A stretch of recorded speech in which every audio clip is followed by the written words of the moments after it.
Nation. I love that the campaign is coming to an end because now we have a normal sort of cycle of interesting interviews, and we don't have to just gossip about each other. It's going to be really good, and this is a space-themed episode. Awesome! I love space. Getting into space. We have a special guest, John Kerecz. You have been to space. Hi, Steele. How you doing? You're a veteran of space. I'm disappointed, though. I thought we were here to gossip about each other, so I'm getting off now. And I'm like, I actually wanted to get on the show and gossip about that John Kerecz candidate. Yeah, that's the one I wanted to gossip about. You know, I can tell you some dirt on him, but no, I'm sorry. Yeah, we're going to talk about space today. No. Tell us the dirt on this John Kerecz character. I mean, I want to hear all the dirt. I want to know. I want to know what he's up to. You have to read his memoirs. The second edition of his autobiography. Yeah, that's true. Yeah, you'll find out. How he was Lawrence of Arabia of Asia. You have one of those autobiographies written by my son and tell the true story. You know what I mean? and we have Ben Zion here. Hey Ben, how are you going? How are you feeling? Are you ready to talk about space? I am absolutely ready to talk about space, and I'm ready to hear John Kerecz, who has a lot more real-world experience than I do. I'm just kind of tapping the keyboard talking about this stuff, but it's incredible to be able to kind of relive that with somebody like this. So I'm excited to do this. Yeah. I got some breaking news as well. I just got a message from Gennady. He said he's willing to let the winner. He's going to fund himself. He's going to let the winner go up in a MiG into space. So whoever's got it, Gennady, you're on the hook for a bill there. No, it's all good. I'm not sure. I'm not sure they're doing that again right now. I know last time I saw, I'm not sure they are doing it, but just be prepared. That's all I can say. I was going to come back down and have some vodka, and I'm not a non-drinker, but I ended up sleeping for 3.5 hours because I did have a little bit of a headache. But yeah, I did fly back to Moscow though. But they said some people would not fly back. They would actually take the train back, because of feeling sick after being on the jet. Yeah, the last train to Munich. It's good. There's a proliferation of space-themed movies nowadays. I mean, Star Wars, Star Trek, The Martian, talking about Interstellar, talking about time. There's a whole bunch of them. They're all popping up because it's. I mean, the 20th century there was a lot of talk about space. They got excited because of the moon landing and because of in the latter half, after Sputnik, and then there was the moon landing, and then there was the shuttle. So space has been something on people's minds, but actively now it looks like we're talking about Mars again. That wasn't something on the radar. So people are getting excited about space again. Because early in this century, we were just sending satellites up, and it's like the space station is pretty cool. Like, people like the space station. They're running lots of tests up there, but it's not Mars. It's not habitable places on the moon, and so it's getting popularized, and people like Elon Musk are energizing the space. So I guess my first point of order is are you guys just part of this new excited cadre of people who are just ready to go to space, or have you always been space fans since you discovered it?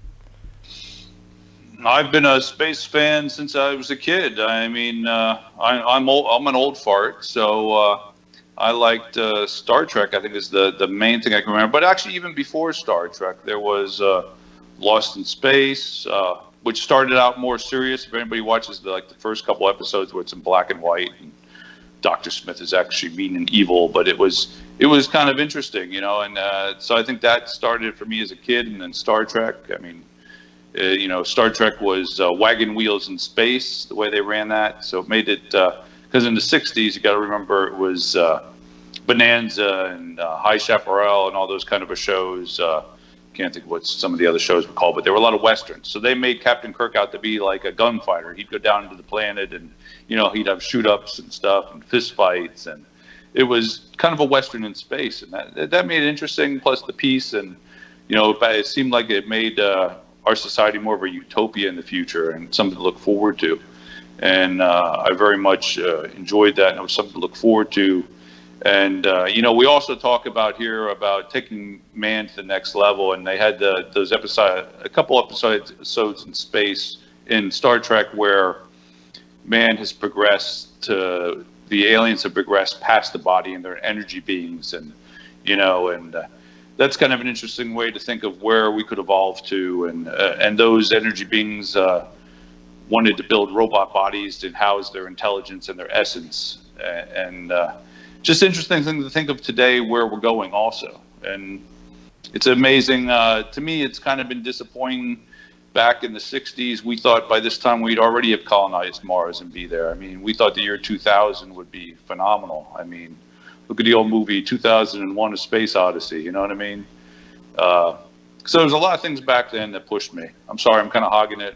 That's good. So, no, that's good. So, you mentioned 2001: A Space Odyssey, and in that movie, there was the idea of the obelisk, and the monkeys discovered the obelisk, which accelerated their intelligence and their curiosity, and that's what pushed the space frontier. So I'll ask Ben, when was your obelisk moment? Have you always been interested in space, or is it something you're just getting into because of Elon Musk?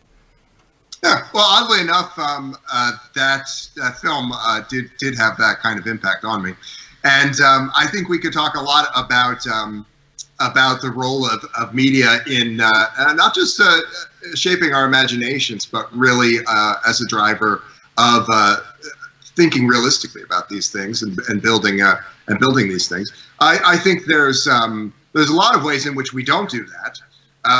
In people like Elon Musk, for example, they're trying to gain purchase for the next moonshot, the next $1 trillion money pit. Which I do regard the original moonshot to be something of that kind, extraordinarily expensive. It's one interpretation is that it was an extraordinarily expensive publicity stunt, and a lot of things that the very conversation that we're having at this moment was perhaps made possible by much of the technology that derived from that. But still, $1 trillion is a lot of money, so I worked very closely with a gentleman, Nikolai Agapov, and his team on a prospectus for a partial space elevator, and it's a whole hour we could do on that. But I think that near Earth industrialization and business is a little bit more important than convincing people to spend a lot of money on going to Mars. I think that we have to kind of be inspired, but also be actually doing the better things that we can do. This is the great thing about the USTP is once we get a leader, I mean, we'll be able to send those people to NASA and actually, talk and interact with officials and people at NASA, and that'll be really good. I mean, they'll obviously other projects as well, Neuralink and Neuralace and emerging tech, green technology and all these other things. But it'll be exciting because, hopefully we'll have access to, people at NASA, and we can talk about that sort of stuff. Now, the space race in the 20th century was born out of the Cold War, right? I mean, you had Sputnik. Right. And it freaked the Americans out. That was in 1957. And then in 1958, the Americans were like, well, that was intense. Let's form NASA. And then the Russians did it again. I mean, the Soviets did it again, and they got Yuri up there in space in 1961. They also got some dog. I think they got a dog up there or something. But the first humans on the moon, 1969, that really started to change everything, and that like I had David Wood on, and he said we went to the moon to discover the moon, and we discovered Earth, or something along those lines. How important was the moon landing, John Kerecz? Well, it was important. I'm from the days when they let us out of school to see that. As a matter of fact, the day that they walked on the moon. And I've met Buzz working with the Explore Mars organization, and he is a character. He's enjoyable to talk to. But back in my day, they would either, for the moonwalk day, they actually let us out of school to stay home to watch it.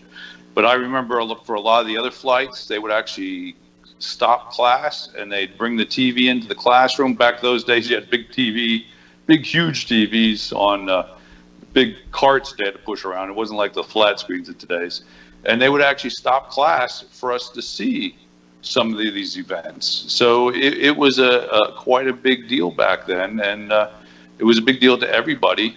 And a lot of it, of course, was us trying to outdo the Russians, because that was the person that was our big enemy. I think a lot of times man has to have someone that they view as their opponent to make them have goals to work to something. I'm not always sure how real and partially perceived sometimes that is, but that was a big rallying goal and helped rally a lot of people, and it was very important, very enjoyable to see. Something I did want to get back to, though, here quick that we mentioned was as far as I do work with the National Space Organization, National Space Organization and Society, and I go down to Capitol Hill, and there are 3 things that we've been pushing lately, and the main thing is space commerce, space colonization, and also a satellite that is between, I believe it's towards around where Venus is, to watch towards the Earth, so we can actually see anything coming from behind us, like meteors or asteroids or something that might be an issue to our planet. So, and these are all built into existing bills. So there is bills out there now for space colonization and commercialization and trade in space. And those are things that are being worked on. They're just not necessarily talked to openly to the public, it seems to me, which is kind of interesting. And I'm kind of jumping here, but something that was also interesting to me within the past couple of weeks is when the government released videos of unidentified flying objects. Of course, they don't call them UFOs, they called them something else, UF something. And it was surprising to me that it was on the national news and clips and stuff, but yet nobody seemed to care about it.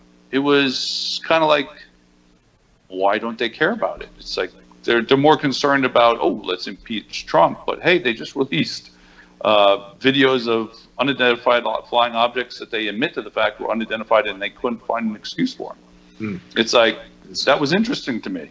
Yeah. So I wanted to have candidate Harris on this show because he has done some interesting pieces on some of these similar subjects. He became unavailable at the last moment, but let's stay in touch, buddy. Yeah, it's incredible. It's incredibly fascinating stuff.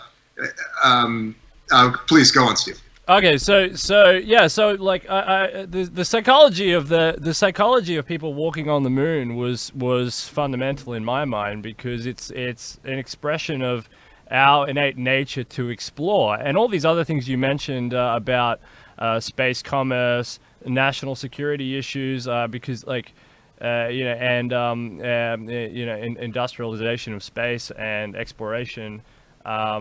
I mean, but they all breathe off the point of that moonwalk. I think that moonwalk really laid the foundation of everything that we think about space, mostly because it really shows us. I mean, transhumanists, right? They want to go beyond their physical body, but we actually got our bodies up there in that circumstance, and for me that's pretty cool. I mean, we drag these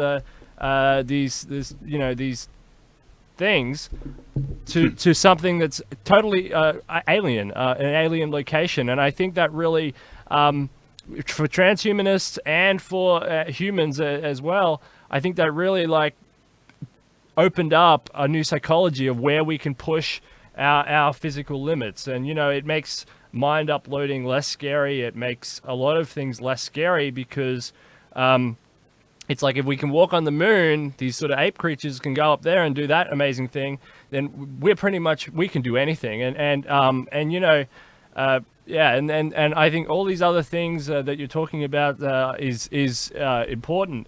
But the psychology was foundationally laid, I think, when we did that. And look, and I don't entertain this idea, that there was fake moon landing or anything like that. I think I don't do that. But regardless, even if it was, it achieved the same effect. The impact has been momentous. So hypothetically, it was faked.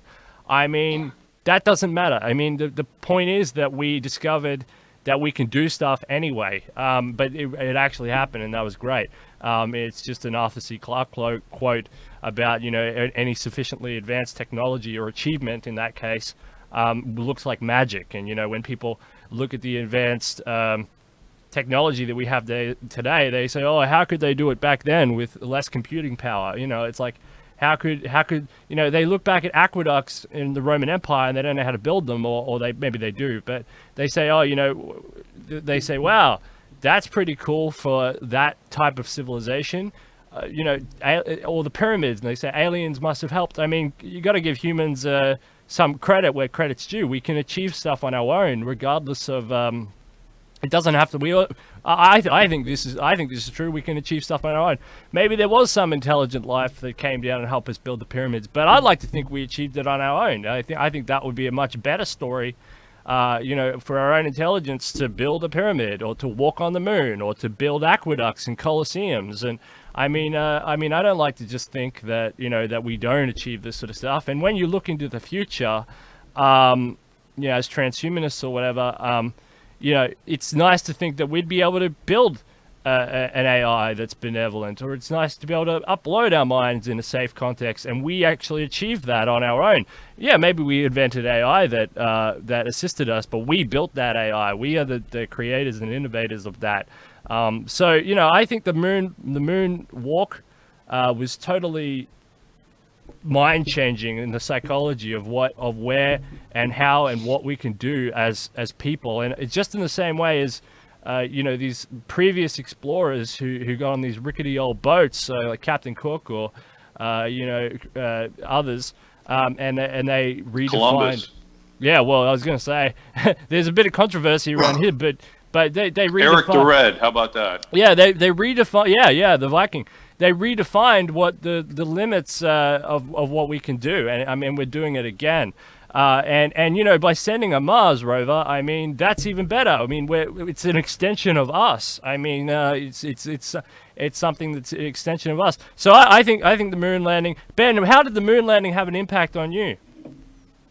Well, I wasn't born yet. I will say that basically my earliest memory of anything space related was watching the Challenger explosion live, and that maybe that does inform to some degree my my idea that we should focus on space business rather than spacefaring as a goal in and of itself. But yes, what you were saying about these this pioneer notion here, and what you were saying a moment before that. We are at the point, quite nearly at the point, like we see in this Netflix film, The Titan, where we have the possibility of gene therapy or germline engineering, bioengineering human extremophiles who wouldn't just immediately die upon traveling to another place. That might be something that might be entirely feasible in just a few short years. And we're in the pre-CRISPR era. We weren't able to do that sort of thing, but we are kind of seeing some takeoffs there. It's an interesting set of ideas. It's hard to know how to approach this sort of thing in terms of whether these should be private initiatives. I think most people are pretty skeptical of spending public funds of the scale that were used in the 60s and 70s today. But there's, I think, reasonable people can disagree on some of this.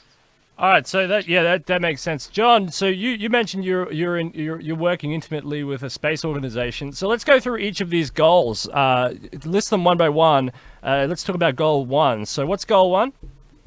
Well, the three things we've been pushing, going to Capitol Hill pushing, is colonization, industry and business in space, and also a space satellite that watches backwards from the sun backwards to Earth to watch for any meteorites or asteroids that might be coming to attack Earth. Let's start with not to attack, but let's start with that one. So explain this notion of space security.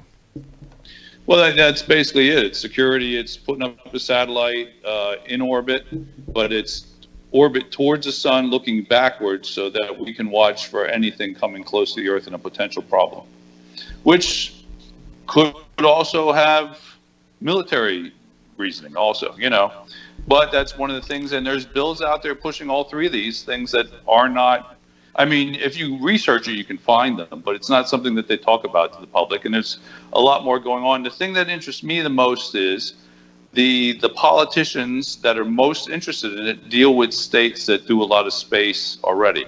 Florida is very interested. Alabama, which has Rocket City there, they call it Rocket City, is interested. Texas is interested.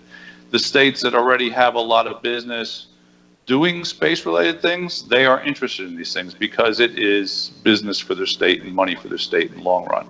Some of the states that don't, they kind of like the idea, but they're not really going to be big pushers of it.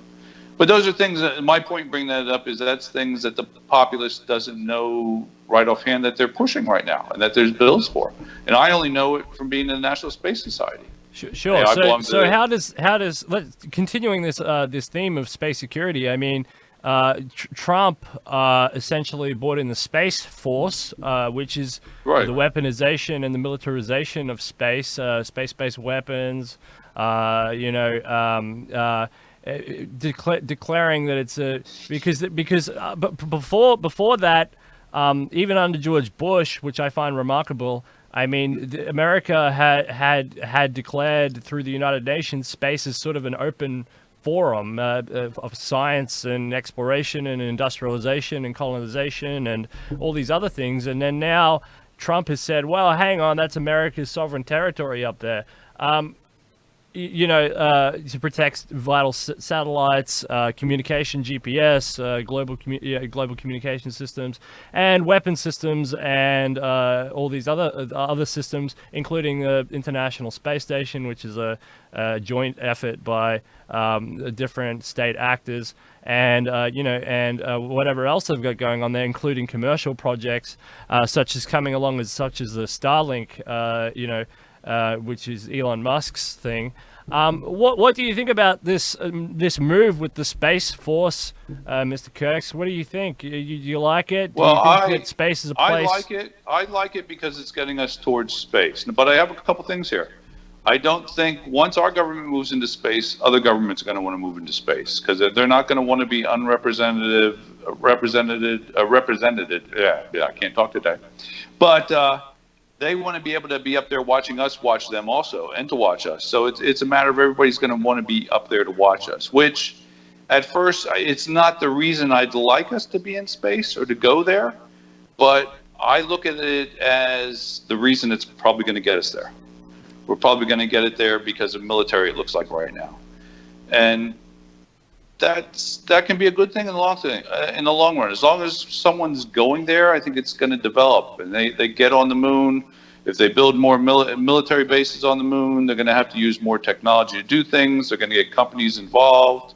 It's going to become space commerce and other things. You're going to have civilian workers working on things and stuff. So I think it is a good move, although I would rather it be for other reasons. Let me put it that way. What do you think of? I'll play the devil's. Yeah, what do you think of Space Force, Trump, all this? I'll tend to play the devil's advocate on that as well. In the 1980s, the Reagan administration did all manner of things that would be regarded as not adhering to this international waters principle in space, and the Cold, whatever you might think about the Cold War, that it was itself kind of a sham operation, but we are at a different point in history now. One where a high level of connectivity and a high level. You know, I mentioned in our last talk the Elie Laser-Yudkowsky Moore's laws of mad science. This kind of thing, a high level, does maybe give us some idea of what we should have some kind of security. And I'm not terribly enthused that the United States should be the center of that, but it is something that we have to consider for near Earth as well. We should have somebody looking out to make sure that an EMP pulse doesn't destroy all those satellites that are keeping the world running. So, yeah. I'll tell you something. I'll tell you something interesting. Back in the '80s, after Trump had come out with his book, what was it, The Art of the Deal? I had written him a letter suggesting that maybe he'd be interested in being the first person to build a space hotel or a hotel on the moon. And I did get a real nice letter back from his assistant with gold raised letters saying, you know, right now it's not something that we're interested in or going that way money-wise, but I actually sent that to Trump back then because he had done the book about how he loves the art of the deal and moving into areas other people didn't. And it's kind of funny to me now, he's the president and he is pushing that, but for military reasons. I have also met the man at Studio 54 already, so it's kind of funny. But yeah, so I did try to push space things to him back in the 80s. So it's kind of interesting to me. I've had this conversation with people a little bit similar to this, talking about, you know, so sometime around 1961, Yuri, what's his name? The first spacewalk. Gagarin. Yes, Yuri Gagarin goes to space. And so the United States is saying, we have the money to do something like this. We have to counter this. What are we going to do? Let's make a list. The moonshot is the first thing, but industrialization efforts were part of that conversation. And had we used that $1 trillion on something like this, I believe we might very well have something rather akin to a space hotel today. Okay, so Dr. Robert Zubrin, and I've tried tons of times to get him on the show. I might go through Isaac Arthur because he's pretty busy because he's hanging out with Elon Musk at the Mars Society over there. I've tried, and I'm going to keep trying. But he talks about the space shuttle project as being the worst thing ever for space progress, simply because they had the Saturn V rocket. And they could have just made a ton of them. It's the best rocket that they had at that point. They just had to put money into basically non-reusable rockets, and it was fine. I mean, that rocket was designed essentially by the German team from Operation Paperclip and all that sort of stuff, and it was a rocket that was capable of getting us to Mars, to the moon easily, and to Mars actually.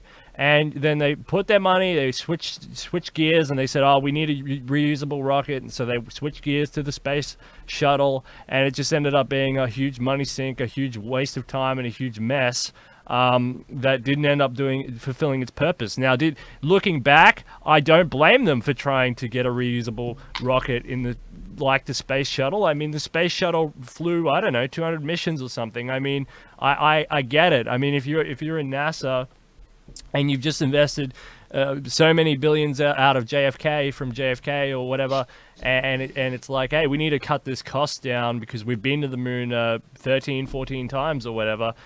People are getting bored of it. You're going to have to come up with other budgetary constraints because we're not bringing back, huge amounts of usable science that's stimulating the economy by its GDP metric of quadrillions. Well, therefore, we're going to have to find something reusable. And I kind of understand that notion. Then they said, all right, well, if we make a reusable rocket like the space shuttle, it'll be all good. And you end up with Challenger, like Ben Zion witnessed, and then you end up with problems. But yeah, Robert Zubrin, he said it was probably the worst move. Obviously it's progress, but it was a bad move in the context of getting us somewhere. And we might have had reusable rockets. Like something out in 2015, like the Elon Musk's Falcon, a lot earlier, because they might have just continued to plug away with the Saturn V and said, hey, if it part breaks off, maybe we can bring that down, and like they were trying to do with the space shuttle. So It's kind of an interesting notion, that whole thing. It's kind of interesting. John, you were talking about you're okay with the weaponization of space. Can you just expand on that? Well, it wasn't the fact that I said I was okay with it. I just said that I'm happy that they're moving to space, even if it's for the wrong reason. Lots of time man does things. I think sometimes man quite often does the right thing for the wrong reason. And I think going to space for watching each other in military is the wrong reason, but I'm glad they're going to space because it's going to lead to other things. I'm disappointed that we haven't already led to being in space. And I think I would rather have us have gone to space for greed, trying to maybe mine the asteroid belt and stuff, which I know there are companies that set up for doing that, but they're just not far enough along to do it.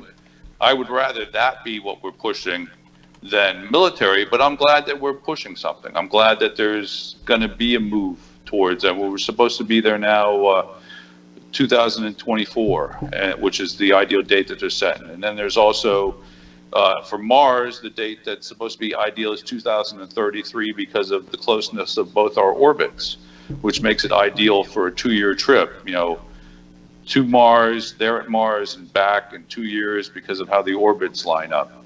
So I'm hoping that having us go to the moon for military will then put some things there. Naturally, we don't normally want to go necessarily to the moon and then to Mars, but if we build other things in space that's going to make it easier to do that and do that jump, I'm for it. Like I said, I wish it was for other reasons than military, but I'm happy we're finally doing it. Because I remember in the 60s when we thought we'd be there by now. We'd be there living on Mars by now, and I feel we're kind of behind the game. I don't know what really happened. We just kind of dropped the ball. Oh, that's really interesting. So somebody who I'll just bring her up on screen here, Dr. Jane Potier. So the reason I know this lady is because of something called the Biosphere Project, which is something I fell in love with a long time ago, and it's really cool. And she was one of the people that went in and explored. Went in as an explorer, and she locked herself in this Biosphere Project for 2 years. And I really enjoyed that project and fell in love with that project. And she launched a company because there's different ways of getting into space. And she's actually launched a company. I'm in contact with her sometimes. I'm hoping I can get her on the show here. And if I do, I'll bring you along, John Kerecz. But Jane Pontier, she has launched a balloon company because she says there's balloons can go up high. Yeah, there's space. We'll get into, because this is where we're going with this, Ben Zion. So prep your space and industrial elevator topic, because there's balloons potentially. There's reusable rockets. There's a space elevator, and there's Richard Branson's Virgin Galactic, which is a sort of hybrid plane thing. There's multiple ways. But Ben Zion, you're into the big space elevator, carbon nanotubes, all that cool stuff. Talk about because people on the project. I mean, Japan, right? Certainly familiarized myself with their work. The state of material science is not such that in 2020 we can build a full length space elevator. We could build a partial space elevator that would facilitate building out infrastructure in Earth orbit and ultimately facilitate industrialization on our nearest neighbor, the moon. But there's the prospects of building this, as you mentioned. There are companies that have done the good work, and as we move forward with the material sciences, the carbon nanotube that has that strength to go that full length. We want to see that happen. There's a lot of interesting approaches. I like this Jane Pointner discussion. I'll be looking forward to watching that show. Yeah, I really want to get her on. I'll bring you on, John, if I can get her. She's very busy. Thank you. That would be nice. Yeah, she's busy, but we've been talking for years because of her adventure through the Biosphere project, and then when she launched the space balloon company, she sort of went dark because she's so busy. But but John, so which one are you a fan? Are you a fan of? How are you a fan? Because the biggest cost getting us through the atmosphere, like getting us up off the planet. Are you a fan of reusable rockets, balloons? Virgin Galactic, a mixture of these obviously a mix, but what it really excites you? I mean, a space industrial elevator is still science fiction, but they're making progress. What really excites you about lift the lift? I guess I would totally like it. I would like reusable. I kind of like what Virgin Galactic's doing. I know the effects of the G's and how that feels on you from going up in the Meg 29. I think it depends on what we're using it for. If we're using it to put things into space quickly and to get things built, I think some form of reusable rocket would probably be better. I think for people going up and doing it as tourism or going at a slower pace to go visit something, I think more like the galactic idea is better, because if you do it a little bit more gradual, it's a little easier on you as far as the G's. Now, I've talked to some people about that, about how they want to make the seats backwards and make them that they give more with you so you don't feel it. But, I mean, the G's is a big effect, and especially for someone that's not trained. The balloons is an interesting idea. I've rode in hot air balloons, and I do know that they can go up towards the edge of space themselves. It's a very capable thing. And that is an interesting idea, if there'd be some way to get things higher and then maybe even lift off from there. Maybe build a platform that's lifted by balloons, and then you can take off further there. When you're further up in a thinner atmosphere, it's a little easier to get going and stuff because you're already up there. That might be interesting. I have seen some stuff on the space elevators. They're in Space City in Alabama. They have Rocket City in Alabama. They do have in the museum. They have a little simulation of a space elevator, which is kind of nice.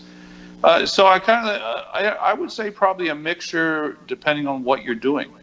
I think it's like today when we travel in many different ways. I think we're going to find that different kinds of traveling is going to be suitable for different things. I think what Virgin Galactic is looking at is going to be a more pleasant route, probably with less G's on people wanting to do sightseeing. But yet I think regular rockets or the renewable rockets are going to be better for getting things out there into space faster. I do like some of the ideas with the balloons, and I do also like the space elevator things. But like I said, I think it's going to be a combination. I agree. That's the best way to view it.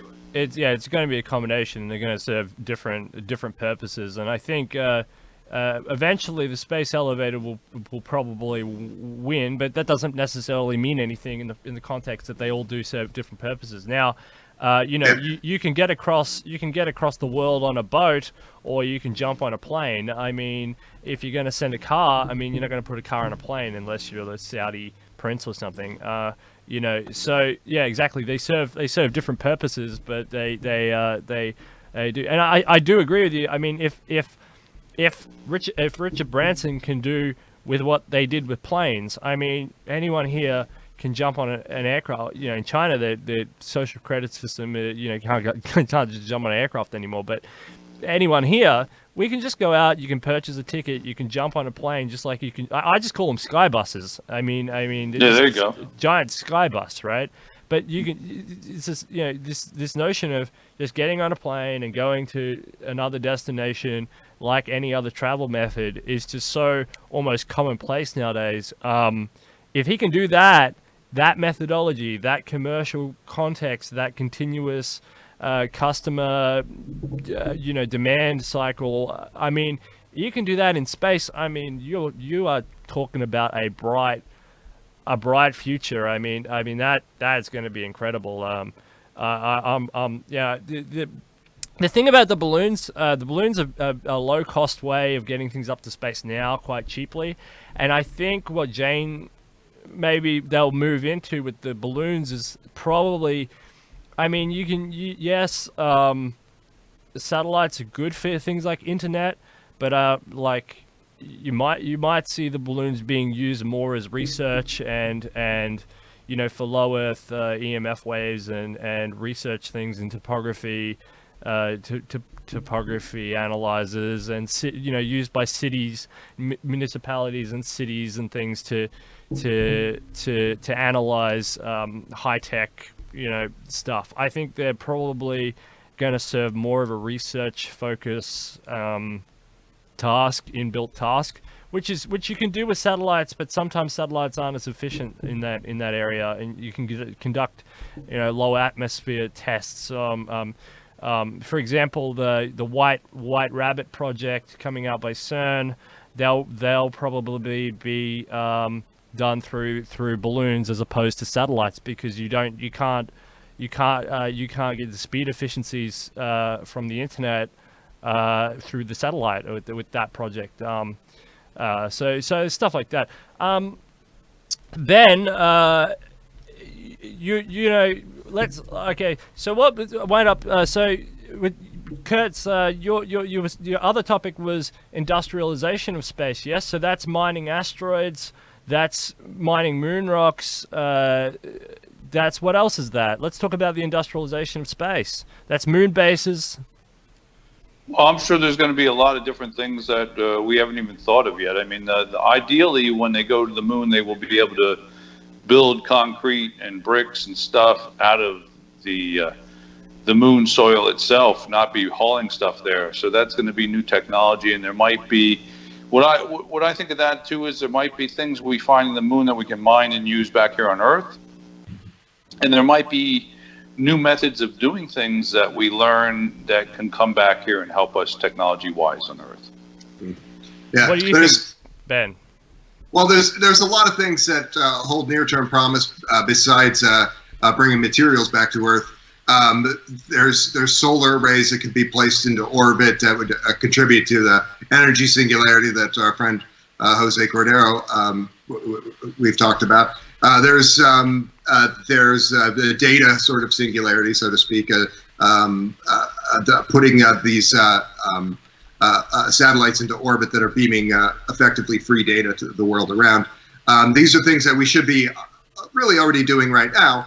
And something like the Agapov orbital lift, it allows us to use the technologies that you described, the technologies that John Kerecz has experienced, not requiring us to have a rocketry that escapes Earth's gravity, getting us up there, then have a third of that distance covered by this space elevator, getting some of those construction materials and useful materials and drones up there and be doing this work more quickly. This is the idea of this kind of design, and the Agapov orbital lift is not the cost is not measured in the billions or tens of billions of dollars as other space elevators are. It would be $100 to $500 million to build this drone entity that would lower the cost of rocketry and industrialization in the near term. We should be building this now. Well, since that's all you need, I'll cut you a check now. Okay, how's that? Yeah, well, like for the USTP as well. Like I've been trying. They've been doing a lot of tests at the moment, but there is a small startup that's just taking on some of the big boys. It's called Firefly Aerospace, and I've been trying to get them on the show, but they've been actually in the middle of doing a bunch of engine startups, engine tests, and stuff like that. So they're in America. I mean, for the USTP, I can reach out to these guys for you, and whoever's the winner, go along to these guys. There's a few of these small startups, but they're a friend of the show. They've just had no time and no budget to talk to us at the moment, but they are a friend of the show. Firefly Aerospace. These guys are great. I mean, these guys are pioneering new forms of engine technology, which is reducing the cost, essentially cutting it in thirds of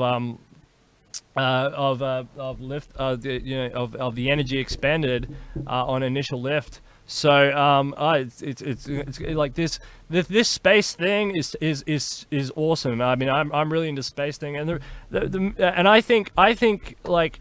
on the whole, I think what Elon Musk is doing, I think he's probably,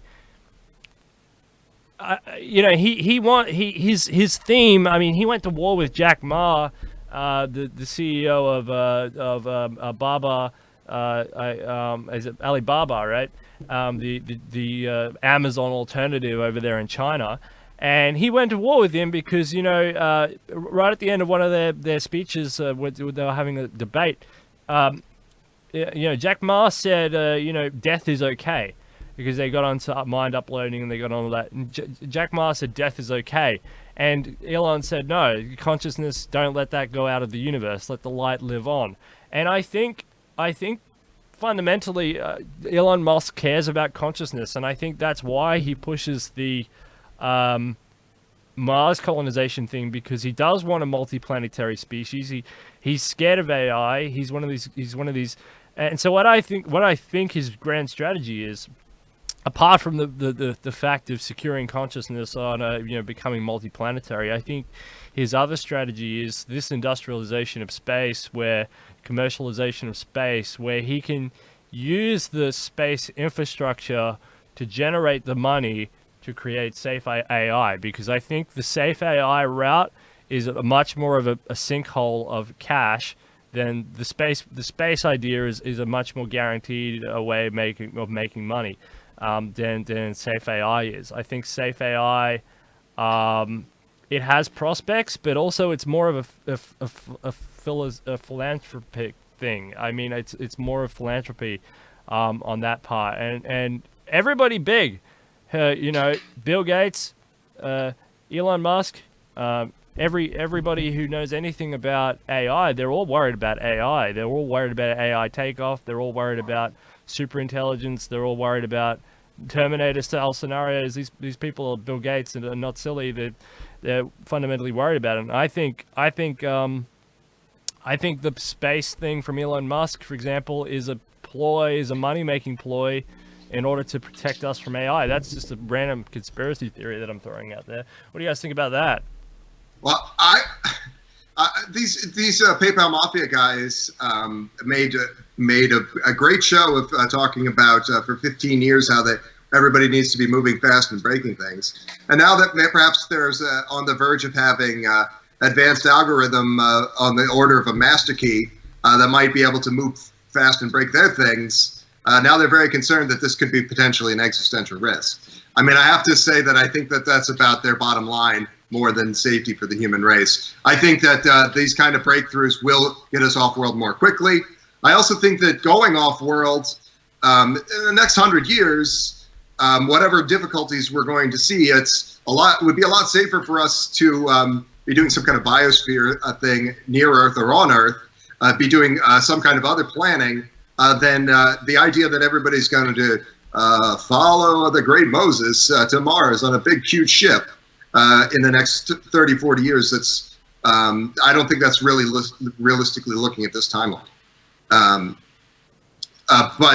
there's certainly other things that we're, I think, more realistically going to be doing.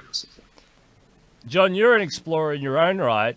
Could you imagine living in space? Could you imagine, humans conducting life? I mean, even mundane things, eating, drinking, sleeping, procreating. Well, we won't talk about the last one, but yeah, I could see us doing that. I think it's in human nature to want to spread out. And I think, talking about Elon Musk, I think his idea is for man to expand out, Mars, moon.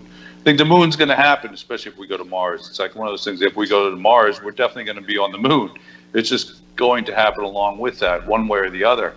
And I think the idea there is, if as man expands, it also gives us a better chance of surviving if we screw up. I mean, especially if we screw up this planet. But I've said before in talks I've had, I hope that man leaves a legacy of creation, not one of destruction. I don't want to see us destroying the Earth and moving out, destroying the moon, destroying Mars, and then onward to other solar systems and stuff. I don't want us to be that creature. I don't want us to be the creature that other life forms in the universe, fears, because we're the ones that are reaching out. I don't want us to be the ones that developed, I forget what it was in Stargate, where there were those little nanite robot creatures that were trying to devour everything to make more of themselves. And that to me is the getting back to AI and fears of AI is one of the stories I always hear about AI I've liked is, you know, you design an AI and you give it the job of making a paperclip. And okay, well, you tell it to just make as many paper clips as it can. If you haven't given it enough information, but you tell it to do it any way it can, it might start consuming things and killing things and destroying things to turn that matter into paper clips. Is it the AI's fault? No, it's not the AI's fault. It's actually the original humans' fault for how they programmed it in the first place. So I think that's more the fear sometimes, to me, isn't the fact that the AI might outthink us. It's the fact that we created an AI that we didn't think properly about, and then we're upset with it when it does things, and we were like, oh my God, it's destroying it. It's like, well, that's because we told it to do that, you know, above all else, Yeah, you know. it's about the parameters, right? Right, that's where I see a fear, more than just making an AI. I'm sorry. Yeah. And just calling back the PayPal Mafia AI safety push, anything that's powerful enough to be rearranging a lot of institutions and marketplaces is powerful enough to create an awful lot of disruption beyond just kind of Amazon displacing a lot of jobs, like open warfare. You know, and it's a little bit strange, right, to say that we have to avoid this because if we don't, corporatists will beat us all with a big stick. But we do have to consider how the marketplace can reasonably adopt these things and on what time frame. In terms of talking about what my former running mate sometimes like to talk about, full automation, the prospects of this, post-monetarism, emerging institutions along these lines. A lot of people, even if these things become viable in terms of the algorithmic protocols that could allow them to begin to exist, people who would be in a position to advance those things might not want to see that happen. Yeah, I just have to add that Kimberly Forsythe is a really good forward-thinking person, and you know, I want to get her back on the show and yeah, talk to her about some of those great ideas, because I didn't hear enough of her during the campaign. I want to hear a lot more about what she has to say, especially about space. We touched on space a little bit, but yeah, I think she has a lot to say about these new. You know, her vision is a space vision. It doesn't really. Some of it doesn't translate here on Earth, but some of it definitely. I mean, without her vision, say on Mars or the Moon, I mean, it's going to be very hard to make habitable. Now, I brought up procreation, and you went away from that. But if you think about this realistically, if we have a Moon base or a Mars base, and there are children and there are societies, I mean, what happens? I mean, you know, are we going to end up in a bio quarantine zone where, you know, these people going to be living differently? Are they going to have different genetic structures, different genetic codes because of the gravity distance as a minimum? You know, they're going to have a different language than us, or are we going to have a universal language like in Star Wars where everyone speaks Basic and then they all have their own other language systems? I mean, what's their society going to be like? Is it going to be representational democracy? Is it going to be Earth? President Trump's just going to call up Mars and say, hey, I want you to do this? Or what? I mean, what, like, let's talk about the future society. John Kerecz, go. I mean, think about it. Well, two things. Talking about, you know, people being born on the Moon and Mars and stuff, and in space, period. I think that talking about transhumanistic things and advances, I think we're going to find that there's going to be technology, medicine, and procedures that are going to be developed because of having to deal with living in space under different conditions that might also help us here on Earth and help us with longevity and help us with diseases. Just because we're going to have to deal with how gravity affects our blood flow differently, and and worrying about how the brain gets blood flow. And I think that'll help us with things like dementia and Alzheimer's and stuff. But as far as societies, I believe myself eventually that I think whoever lives on the moon and who lives on Mars, they're going to want to have their own government. So I think eventually, originally they're going to start out being like colonies of Earth. And we all know how that works out. It's worked out with many revolutions on this planet. You have a colony and eventually they want to break away because eventually they become so distant from the planet and having different needs that they realize that the mother country or the mother planet at that time doesn't understand their needs. And I think to some extent that's true. So I think you're going to find that eventually the moon will have its own government, Mars will have its own government. The Earth will probably, I envision myself that having people live on the moon and Mars and other planets and elsewhere is probably going to unite people on our planet more, and it'll probably unite our countries more. I would envision, I've said it before, more of a kind of a situation where the UN becomes a governing body of the world, like united countries, and like the United Nations, just like our country itself, the United States, is made up of many different state governments ruled by a federal government. So that's kind of, I envision. I think that's the way it would go. I think eventually they'd be like colonies, but eventually colonies want to break away and be governed by themselves. I don't know how long that would take. How long did it take this country to break away? So I mean, 10 minutes. It probably seems like 10 minutes. How long did it take for your country to break away? We still haven't broken away. Not totally, huh? No, but, we're still a constitutional. We're still yeah. I'm just technically under the exactly, Queen, so. but I mean we're independent. We're technically under the Queen. She's our official, our head of state. Right, like Canada. Head of government, head of state, one or the other. Head of government, I think.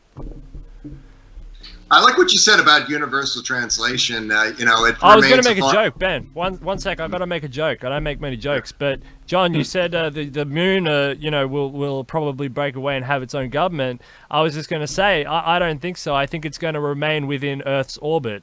But anyway, they might become Moonies then. They have to shave their heads. I don't know. Sorry, Ben, you were talking about something. Go ahead. Oh yeah. No, you mentioned a few moments ago universal translation.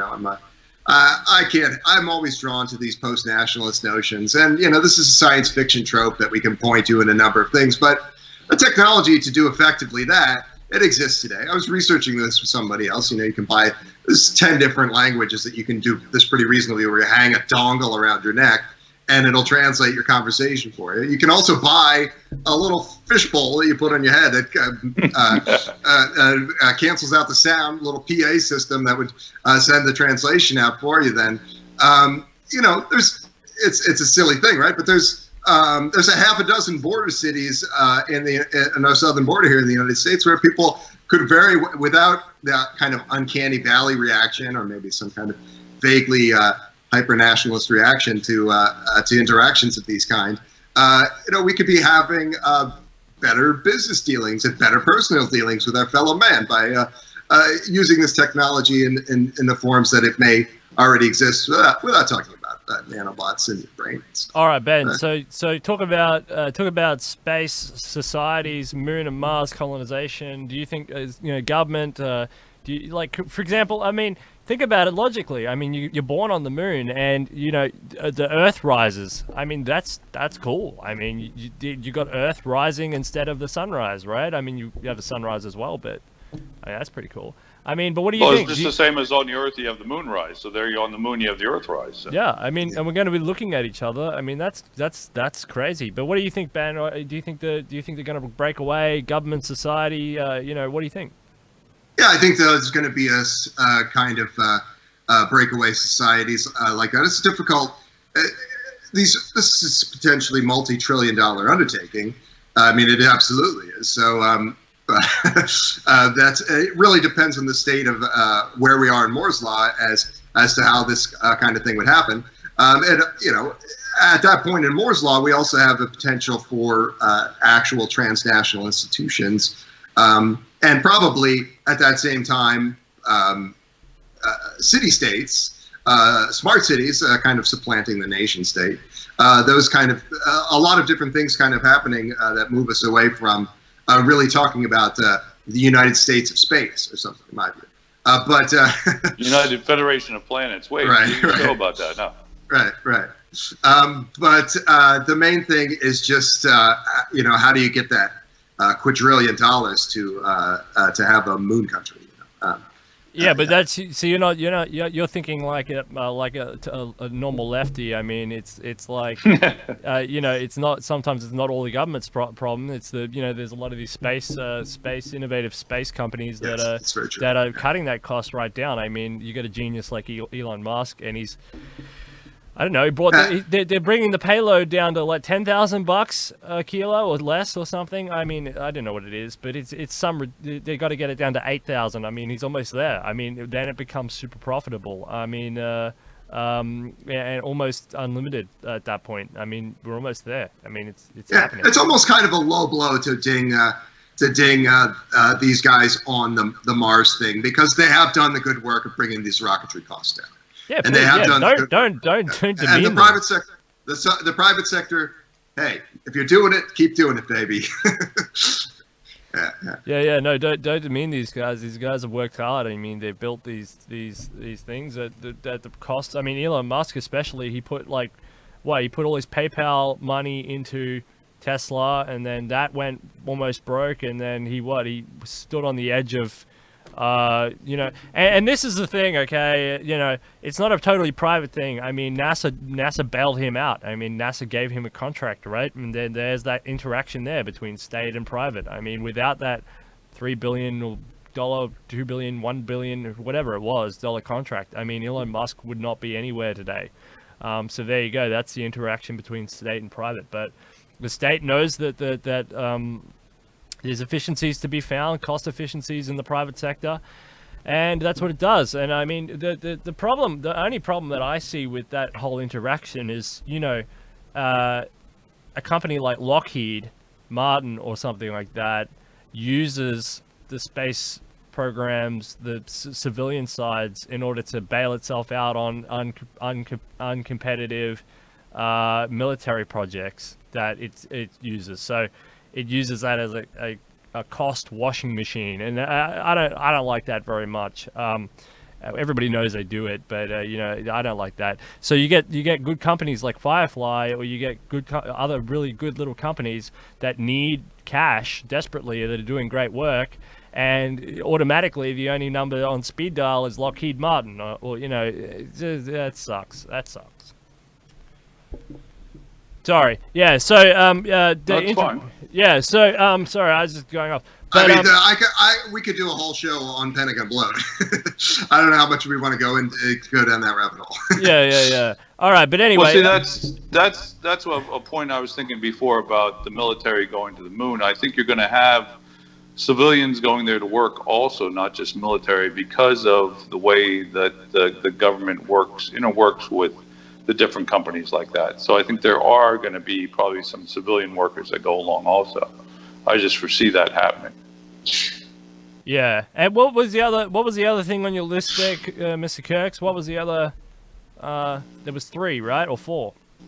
It was 3. It was just the satellite to watch, supposedly to protect our planet, which could also be used for military reasons. The commerce, and also colonization. Colonization is another thing.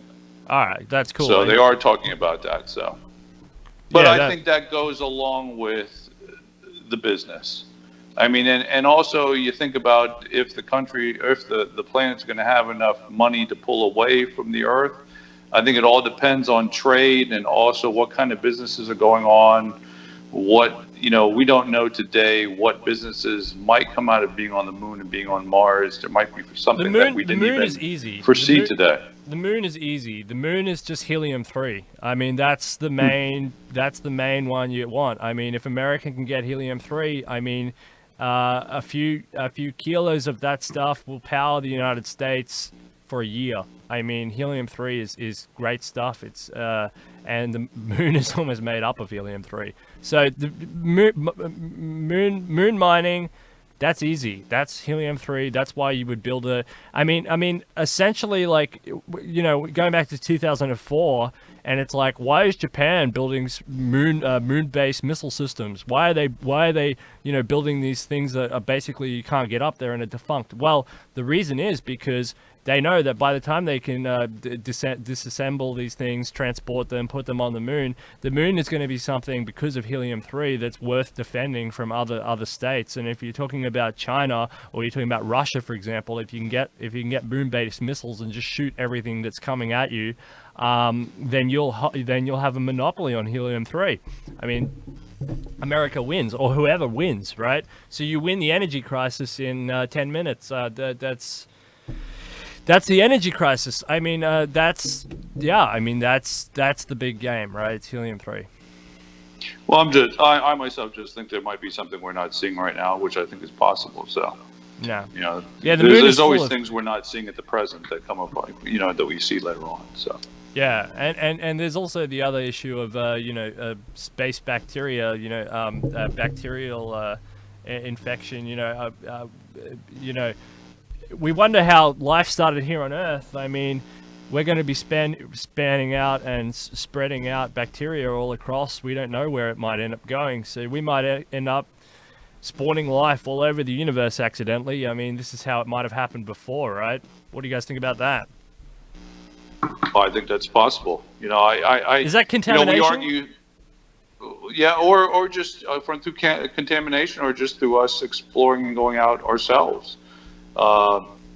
I think, you know, it's interesting. You know, you hear that, you know, they think that the Earth is the only place there's life, depending on who you talk to, and then there's other people that say, oh, there must be life all over the place. I do think the universe is too big for us to be the only place with life. But what if we are? And then what if we are the ones that spread out and do bring life to the rest of the universe? I mean, that's a possibility. You don't know. But I think the chances are that there is other life out there, and things have, you know, things could have come to this planet from other planets on comets or meteorites that could have seeded us. I think right now we really don't know. I think the fact that the further out we go and explore more planets, I think the more we will come to understand that ourselves. Yeah, it's a journey of self-exploration. What do you think, Ben?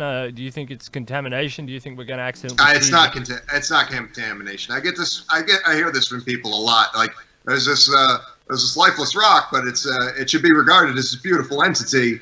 We can't have this industrial blight on its face. We're not going to encounter that. And to think that way is needless aesthetics, in my view. But I mean, if we do encounter something beyond microbial life, we obviously have to consider that. But I don't think we will in any realistic time frame. And I think by that point we'll be able to do justice to aesthetics and industrial design beyond our wildest dreams. Yeah, there's a really good I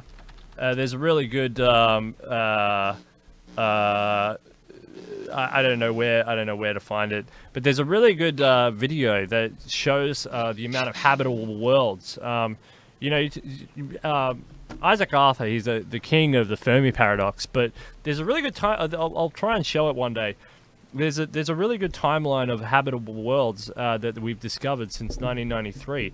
And it's just so many. I mean, it's just all those planets that are within the Goldilocks zone that basically could harbor microbial life out there. I mean, it doesn't take much. Well, I mean, we've got enough space junk going around, but it doesn't take much to have one piece of bacteria that we accidentally, on a piece of space material that gets frozen and then thrown out and lands on one of these worlds. I mean. It doesn't take much. There's so many of these. There's tens of thousands of these Goldilocks zone planets out there. That's potentially habitable for humans. I see us if we can survive this, and I guess this is the theme we'll end on. If we can survive this and grow and do this correctly. we will become a spacefaring species that will probably just perpetually explore and perpetually colonize at least what our galaxy, right? Our own galaxy. I mean, I don't see why not. I mean, do you guys see problems with that? I would hope for that. Yeah. I'm quite hopeful in that regard also. Yes. Yeah. Do you guys see an issue with that? Imagine, okay, hypothetically, we're the only ones. There's no alien life. I mean, if it was a human-centric galaxy, I mean, is there moral consequences of that? Because once we get to the moon and once we get to Mars, everything's open. Then it's all open. It's all finished. This is the ultimate transhumanist question in a lot of ways. Talking about AI safety, talking about moving beyond so many things in terms of takeoff theories. There is a sense in which all things that we have held dear to as human beings could be shed, and that's a prospect that we just have to work through in our own good time. And it might not be such a long time. You know, if 1,000 years of history is happening in 1 year, as Ray Kurzweil believes, we're going to have to be on top of it. But yeah, I think that some nostalgic or aesthetic notions are going to be things that we're going to have to try to tamp down a little bit and try to just address the actual. The other argument is the Charlie Cam argument, which says all of this space talk is absolute nonsense. He doesn't like it. He doesn't entertain it. He doesn't think it's good because he just thinks that once the singularity hits, humans go defunct and you become cyborgs or whatever, and that's it. I mean, what's the point of going out, and what's the point of perpetually doing anything as humans? Because singularity, mind uploading, cyborgism, maybe we do become nanobots. I mean, it's all open from there, and he says, what's the point? I mean, what do you guys think about that? I don't agree with that. I still think we'd want to expand. I don't think it matters what form we're in, we're going to still want to expand. I want to call back a kind of notion of a sort of humanistic blind spot that I spoke of a few months ago to talk again about AI and advanced algorithm development, because something that was talked about a few times on the Alex Jones program, in fact. But there's a very real sense in which this overly humanistic worldview is affecting how we are putting money into real R&D for advanced algorithms. We're focusing on creating some beautiful thing in our image, something that has qualia. And I'm not entirely convinced that qualia and consciousness is actually a thing. And I'm quite convinced that taking this approach is not the best use of resources. When, as I mentioned, the InfoWar kind of piece, a little bit of a lurid kind of piece, but it was a piece that described a government program for predictive algorithms. And predictive algorithms, maybe it's not as sexy as a robot friend, but it is the kind of thing that might keep us away from any number of existential risks in a way that spending money on your robot friend will not. But again, we have to kind of get beyond some of our ideas of what is beautiful or what is human. We at least have to be able to entertain some of these notions and think a little bit more about outcomes. So I've just cut off all our heads because I'm showing that video now from earthsky.com, and basically this is the amount of exoplanets that they've discovered since the 1990s. This won't go on for very long. But this just gives you I think this is Hubble, or this is just one of those Earth, or maybe it's just an Earth-based telescope. But essentially every little dot that you see on the screen there is an exoplanet that's been discovered since 1990s. Actually, let me, let me quickly show you here. This is the amount of exoplanets going up. So, yeah, so this is the amount of exoplanets, so, and that is the map of the exoplanets. So 4,003 exoplanets discovered so far and basically that huge cluster up there. Yeah, I mean that's that. I mean that's potentially habitable exoplanets. So, I mean, we're talking about that's going back just a little bit, but going back to that, I mean that's the amount of potential just within our eyesight. Just within our primitive telescope technology. I mean that's it. So the potential is there. I mean, these are important debates. The Charlie Cam versus the world debate. It's kind of interesting. Greg Kurzweil as well over there talking about it. But anyway, hey, look, thanks very much for coming on. I mean, I want to give you final comments to talk about whatever you guys want to talk about it before we go. But I love this. I just love this topic. I just get enthralled. I think it's so much fun. And we have the ability to basically do this, but the window is narrow and the window is short, I think, depending on existential crises that are abounding, and it's up to the Transhumanist Party to lead the way on these issues. We are, that party is the moral compass. It's the light. It's the torch. It's the light that has to be the guiding force on a lot of the philosophical, moral, ethical, and other principles. That's what it's set up to be. That's what it's set up to do. And these other people, they can do what they want, improving the technology or whatever. But the party needs to guide people. I think that's what it is. That's what it's for. The potential. All these doors are open. John, Ben, actually, we'll start on you. What's your final comments? What's your final thoughts? Tell us what you're feeling. Are you feeling excited as I am? I mean, what do you think? Yeah. Well, I mean, I will say what I've said before, and just kind of add an additional statement that the Futurist New Deal for America it's designed to set the stage for a society that's fully digitalized, a society that can sustain a full automation, and with these stopgap measures in terms of humane economic policy, that's an important stepping stone.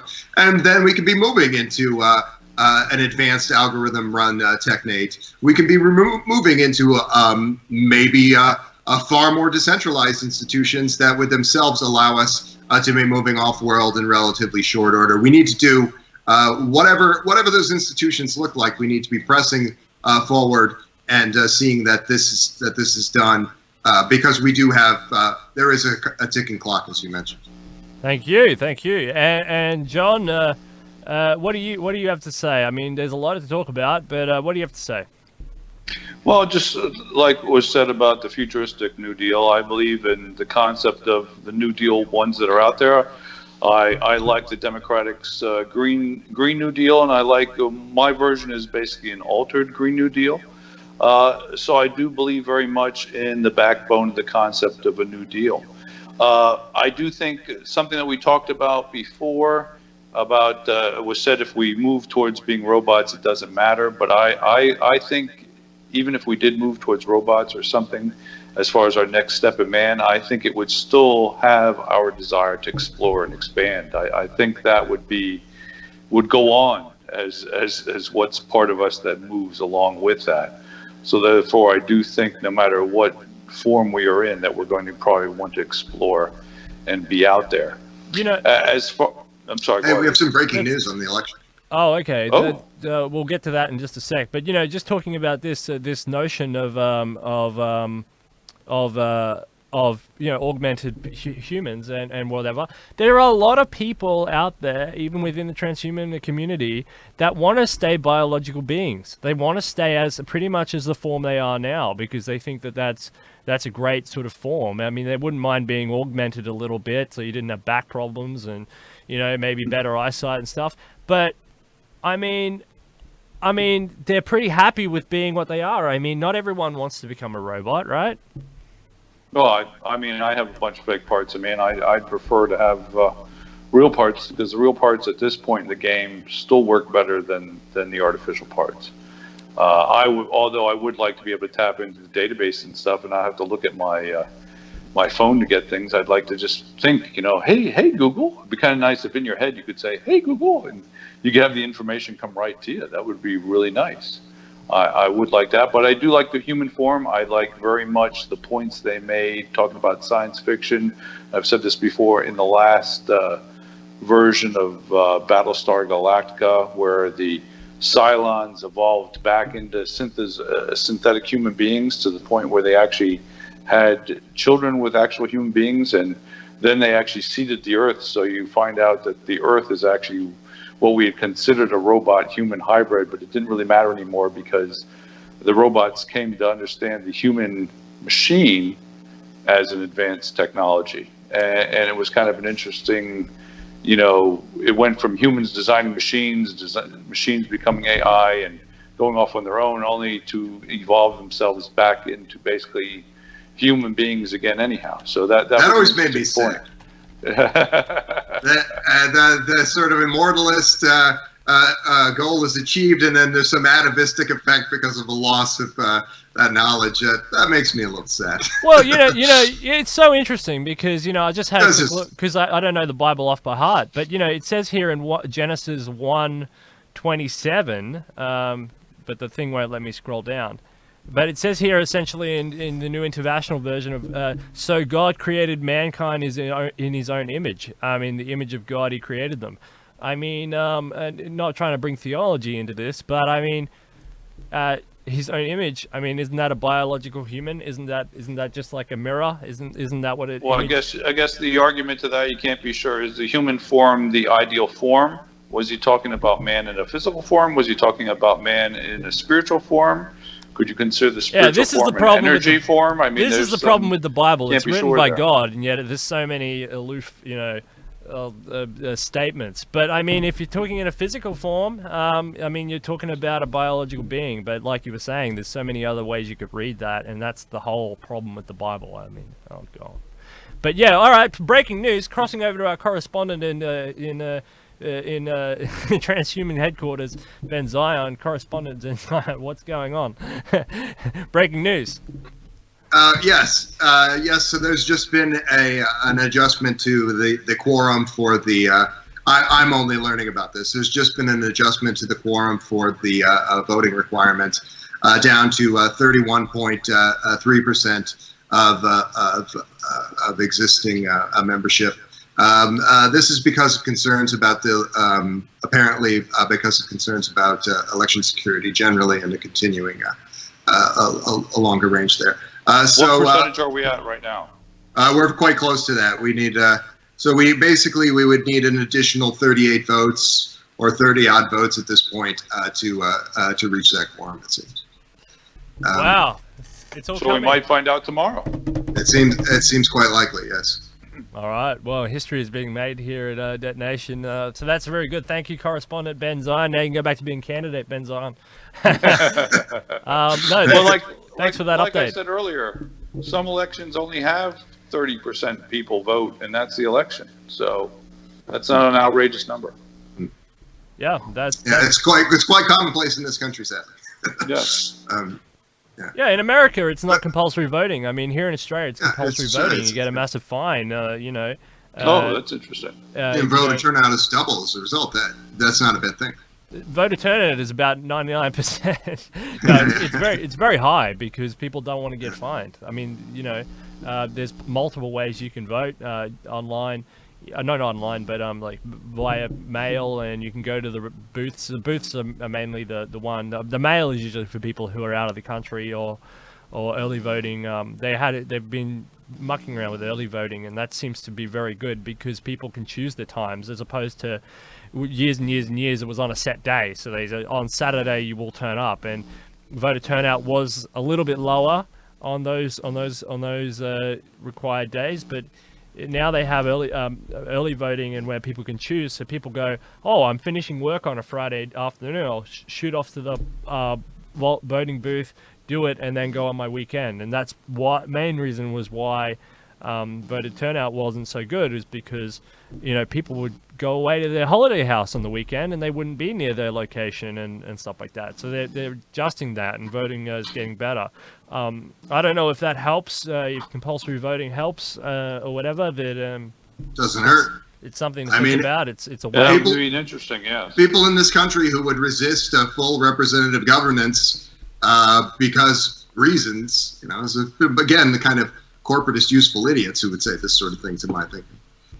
But people have a lot of reasons why they want to be free, but not actually really have a society that's functioning. Well, I always thought if you don't vote, you can't complain.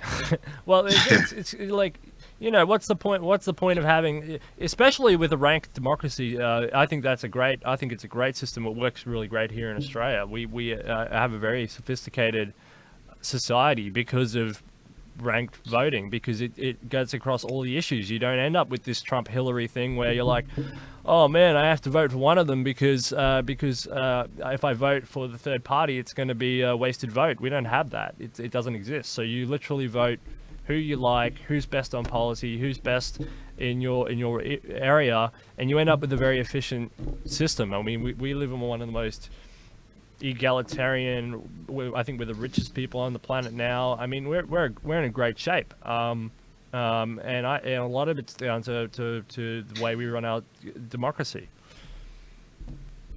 I think a lot of people in this country don't vote because then when something goes bad, they can say, "Well, I didn't vote for him." So I think it's a status symbol. That's the way they do it safe, and then they can complain about it. They can complain because it's also easier to sit back and do nothing and complain than to actually do something.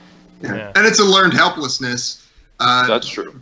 Because we don't have a system where one person equals one vote. Effectively, we have a system where corporate speech equals 4,000 votes to your one vote.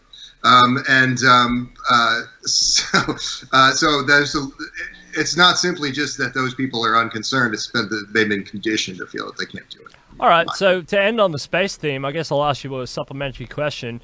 Do you think that any of these issues, let's say space colonization, do you think the world should have a vote on that? Say at the United Nations, should they, all the delegates sit down and say, is space colonization moral? And they all should put their hands up. I mean, is that something that should happen? John, go, yes or no? Well, I think it's something that I don't know about the moralness. I never really thought of it being immoral. I think it depends on how we do it, but I think it's something that's in man's nature to want to spread out and colonize things. I think it is in our blood to want to explore, and I do think that is the next step for man, to reach to the moon and to reach to Mars. I couldn't. In my eyes, I find it hard to believe we haven't continued. Not the reason that should we. So that's kind of where I look at it. What about you, Ben? Do you reckon they should have a vote on it at the United Nations and say, is it moral, yes or no? It really depends what you're talking about. I mean, think of all the things that you can do in international waters. 99% of that stuff is pretty well regarded as within the Geneva Convention. I would say probably in realistic terms, for most things, you don't need to have that vote. But the international cooperation is a good starting place. All right. Well, thank you very much for coming on this great episode of Detonation. They're getting really good now. We're back into a more normal interview style. We got fun topics. That was a fun topic. And I want, as I said, Mr. Kerecz, if I can get Jane on, I'll bring you on for that one. Yes, I'd be interested. Thank you. She's awesome. She's done a lot of really cool stuff. Living in that biosphere for however a year or two or whatever it was incredible. And that biosphere project is set up so that they can explore the validity of how biomes work. But also for Mars. I mean, for how to build a habitat on Mars and how to have a sustainable food source and how the psychology dynamics of, because it's interesting in that experiment that they sent in a whole bunch of people, 12 people or however many went in, And almost immediately, within a month or two, they split off into two camps. I mean, they like tribal camps. There was 2 or 3 people who went one way, and all the other people went the other way, and they didn't interact with each other, and they had a little war thing going on from almost the very start. The psychology at play was intense, and I mean, even though they were trained and they sat around and sang Kumbaya every other minute, just the amount of lack of space. I mean, eventually it got to everybody, and also the other thing is that really interesting. Jane, she shows photos of where she turned orange. They all started to turn dramatically orange in the skin because of the amount of sweet potatoes that they were consuming. Because sweet potatoes, they were growing tons of this sort of stuff, and the vegetables were doing really, really well, but the sweet potatoes really took off. And because they're kind of starved a little bit, they were eating so many sweet potatoes, these people were turning orange. And they weren't getting enough vitamins, and then you had they didn't really go vegan, but they found killing the chickens and the goats, they found that really tough. I mean, they found that sort of, because out in the world, mass consumables, meat and all that, and then actually having to do it, kill the chicken that they named. They shouldn't have named it, but they name it, be full friends with it, then they have to eat it because you're getting malnourished on certain minerals and vitamins and things. I mean, this project was absolutely amazing, and she's full on with it, going to space, building these space things. So yeah, absolutely. And when she got out, she went to the supermarket, and she went into a sort of PTSD with the amount of choices that she had. It's just incredible. The whole thing, you've got to check it out. Jane Pontier, very, very I know cool. they're doing other similar things that are smaller and for shorter periods of time with only like 4 people and stuff, and so they are doing a lot of that to see how people can deal with that being stuck together and for long periods of time and stuff. So it is very interesting. Very interesting. All right, thank you very much for coming on. Oh, sorry, what Ben, you saying something? Well, just that we should consider in undertakings of this kind, with any kind of small closed system, that you're going to see these kind of Phillips and Bardo, the rather infamous psychological experimentation guy, effects. People, what you talked about, people getting into little camps and fighting, Lord of the Flies type stuff. That's we have to. It informs a lot of things in terms of human experimentation. nature. Yeah. I like you guys, but I don't know how sitting around with you in a biosphere for 2 years, I don't know how that would how that would play on my own psychology. Though. All right, thank you very much for coming on this episode of Detonation. That was fun. That was great. Space is a great topic. There's so much you can talk about, and all more coming to you all this week. Kerecz and Ben Zion, thank you for being great guests. And if you missed it, thank you both for having me. There's breaking news somewhere in this episode. Go and find that about the USTP, and we'll have a candidate announcement really soon, I think. But let's all work together and let's fall in line, and we can really make this into something really, really, really special. I am looking forward to making this something that is tangible and workable and consume. We can make it something that the population can consume, and that our ideas will get out there, and it will become something historic. I think we can do this. I really do, and I'm really positive about it. So thank you very much. Well, thank you.